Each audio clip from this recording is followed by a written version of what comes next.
Mr. Bond. James Bond. Shocking. How did it happen? I think they were on their way to a funeral. Not the worst thing to slap a woman now and then. As I remember, you said you don't do it with a clenched fist. It's better to do it with an open hand. Yeah, remember that? Yeah. Yeah. And I didn't love that. I haven't changed my opinion. You haven't? No. Wait till people see this interview. You're going to get mail. Might get some female. The name is Bond. James Bond. Shaken, not stirred. Just a drink. A martini, shaken, not stirred. I think you catch the drift. We're diving into the life of one of Hollywood's most iconic legends, repeatedly nominated as the sexiest man alive. One of my friends sits this one out. She's just dead. The man, the myth, the legend, the one and only Sean Connery. We all know him as the smooth-talking, martini-sipping James Bond.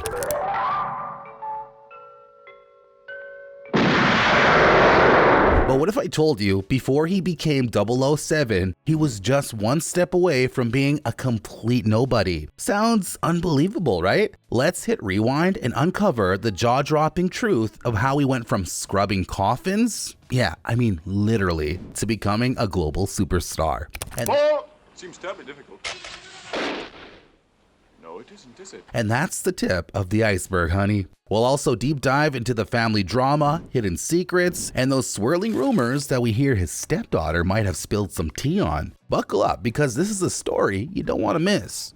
And that's including United Artists, Saltzman, Broccoli, and all the rest of them. None of them anticipated the success it was going to be. Bearing the title of the greatest living Scot and Scotland's greatest living national treasure, Scottish actor Thomas Sean Connery was born on August 25th, 1930 in Edinburgh, Scotland. And let me tell you, his beginnings were far from glamorous. Sean's family wasn't just poor, they were dirt poor. His mom, a cleaning woman, his dad, a factory worker and lorry driver. Do you think were you happy then at your best memory, or teenage years, early teenage? No, not madly. I mean, no matter how privileged or underprivileged or whatever your circumstances are, somehow until you move on or move out or do some things different, as you don't have anything to compare it with, you just think it's absolutely normal. Yep, the future James Bond grew up in a household where every penny counted. And get this, before he became the iconic James Bond, Bon appetit. young Sean was actually working as a milkman to help his struggling family. Imagine the future 007 delivering milk to your doorstep. Humble beginnings, right? So picture this, in 1946, at 16, Connery joined the Royal Navy, only to be discharged 3 years later on medical grounds.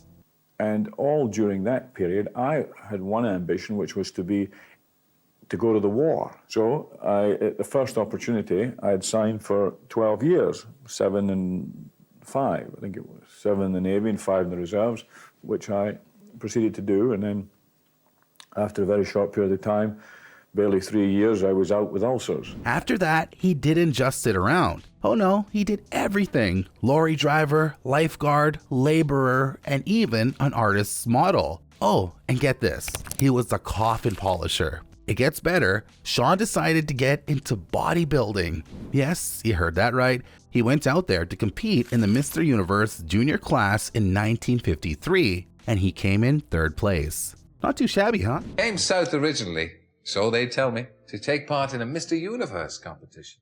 Oh yes, I was much prettier then.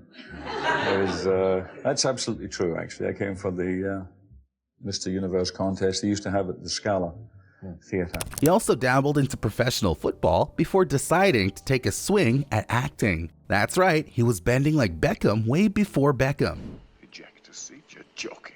I never joke about my work, 007. He landed several roles in theater and TV, but nothing really took off until he auditioned for the role of a lifetime. And by lifetime, I mean the very first James Bond. Well, that's quite a nice little nothing you're almost wearing. I approve. He starred in 6 official Bond films, forever changing the franchise and making Bond, James Bond, one of the most iconic lines in cinema history. Bond. James Bond. And get this, the producers initially didn't like his character and never expected he would have lasted this long. Have you accepted the fact, whether you like it or not, that you will always be the one and only James Bond?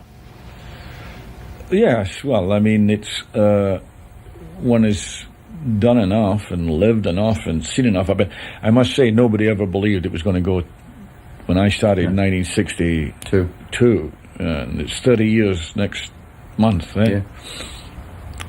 That it would last that long. But oh, the drama didn't stop there. He famously quit the Bond series twice because of his legendary disagreements with the producers. Seriously, Sean had no problem walking away from fame if he wasn't getting what he wanted. Did you say a man who knows his worth? Let's be real, Sean Connery's portrayal of 007 set the gold standard for other notable roles he featured in, like The Man Who Would Be King.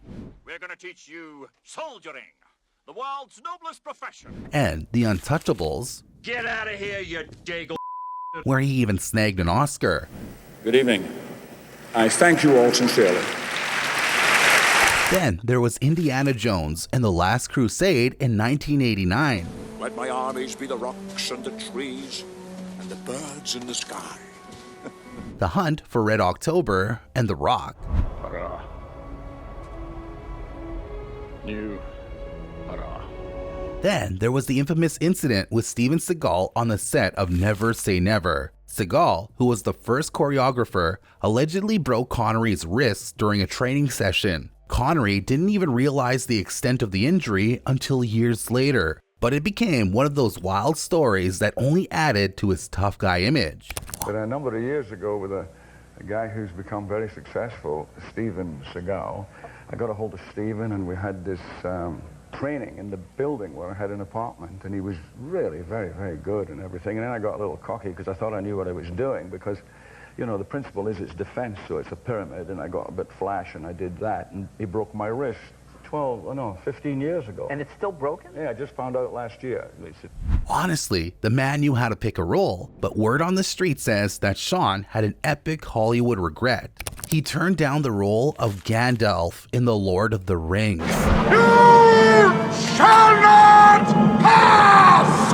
That's right, the wizard who became one of the most beloved characters in cinematic history could have been played by a suave Scotsman. Back in the day, Lord of the Rings director Peter Jackson was desperate to have Sean Connery play Gandalf in The Lord of the Rings. Jackson offered him an insane deal, $10 million per film, plus a whopping 15% cut of the box office profits. If Connery had said yes, he could have walked away with almost $450 million, since the trilogy made nearly $3 billion worldwide. I didn't think it would end this way. End? No, the journey doesn't end here. But Connery, he turned it down. Why? Because Mr. Bond was confused. Apparently, after reading the book, the script, and even watching the movie, he still didn't get it. He famously said, "I still don't understand it." Can you believe it? All that money on the table and he passed just because he was confused. Sean Connery also turned down the roles of Albus Dumbledore in Harry Potter and the architect in The Matrix. Effects and the sort of movies now, like Lord of the Rings and Matrix, both of which were offered to me. I couldn't understand either of them when I read them. So from Milkman to Mr. Universe, from rough-edged Scotsman to one of the most iconic actors in history, Sean Connery's rise to fame was anything but smooth. It was full of grit, grind, and a whole lot of determination. Sean Connery's love life in his early days was full of drama. He was a ladies' man off-screen, and he was on-screen. In no particular order, he dated this gorgeous Jewish brunette, Carol Sopel, then Julie Hamilton, daughter of the famous feminist Jill Craigie. There's also the rumor that he had a thing for jazz singer Maxine Daniels. He reportedly dated Diane Cannon, Jill St. John, Lana Wood, Carol Mallory, and Meghna Konopka. Yep, the Bond charm obviously works just as great off-screen. When did you say you had to leave? Almost immediately. Sean Connery was married to actress Diane Cilento from 1962 to 1974, and they had a son together, actor Jason Joseph. Sounds picture perfect, right? Well, maybe on the surface, because they actually separated in 1971. In her autobiography, My 9 Lives, she spilled the tea on how she was physically, emotionally, and mentally abused throughout their relationship. Connery himself didn't help those rumors because he made some controversial remarks in interviews, suggesting that hitting women could be justified under certain circumstances. You sound like a cop to me. Who's your connection? Yikes. In a 1965 interview with Playboy, he actually said, "I don't think there's anything particularly wrong in hitting a woman, though I don't recommend you do it in the same way you hit a man." Can you believe that? And it didn't stop there. Fast forward to 1993, and in an interview with Vanity Fair, he doubled down by saying, "Some women take it to the wire. They're looking for the ultimate confrontation. They want to smack." Not at all. You think it's good to slap a woman? No, I don't think it's good. I think it's bad? I don't think it's that bad. I think that it depends entirely on the circumstances and if it merits it. Yeah. What would merit it? Well, if you have tried everything else, and women are pretty good at this, they can't leave it alone. Yeah? They want to have the last word, and you give them the last word, but they're not happy with the last word. They want to say it again and get into a really provocative situation. Then I think it's absolutely right. To give her a good slap? Yeah, absolutely. What? But despite all this drama, Connery's career remained untouched because in 2006, it appeared he was trying to clean up his image. He told the Times of London, "I don't believe any level of abuse of women is ever justified. Full stop." The women's movement are quite right to be against it because, after all, it's the easiest thing in the world for a man to overpower a woman, certainly to beat her, whatever else. I'm absolutely against it. I am anti-violence, without question. A complete turnaround, but people still haven't forgotten those earlier comments. People are now questioning whether he should have faced consequences for his actions.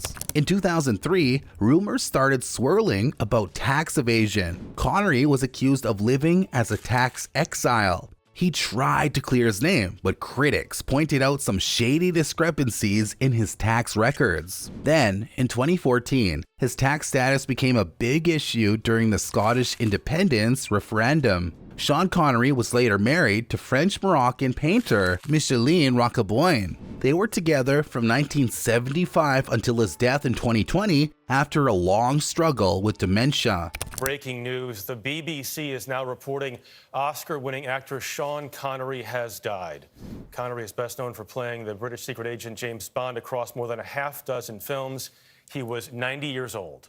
But trust me, it wasn't all smooth sailing. There was some serious drama, especially when it came to other women. The marriage survived Connery's very public affair with singer-songwriter Lindsay DePaul in the late 80s, who later admitted she regretted it because of his controversial views on domestic violence. And what did Micheline have to say about all this? When I met Sean, I knew I was taking on the whole package. Everyone wants him, and I have to accept and understand that. Isn't that crazy? She knew what she was in for and just rolled with it. The Scottish actor and producer had a net worth of $350 million at the time of his death in 2020. Now that Sean Connery's kicked the bucket, all sorts of skeletons are coming out of the closet. People are asking if we should forgive him for his past mistakes, or if we should judge him based on today's standards. It's like trying to decide if a dinosaur should be judged for not wearing a seatbelt. I mean, that's a tough call. So there you have it. That's the juicy tea on Sean Connery.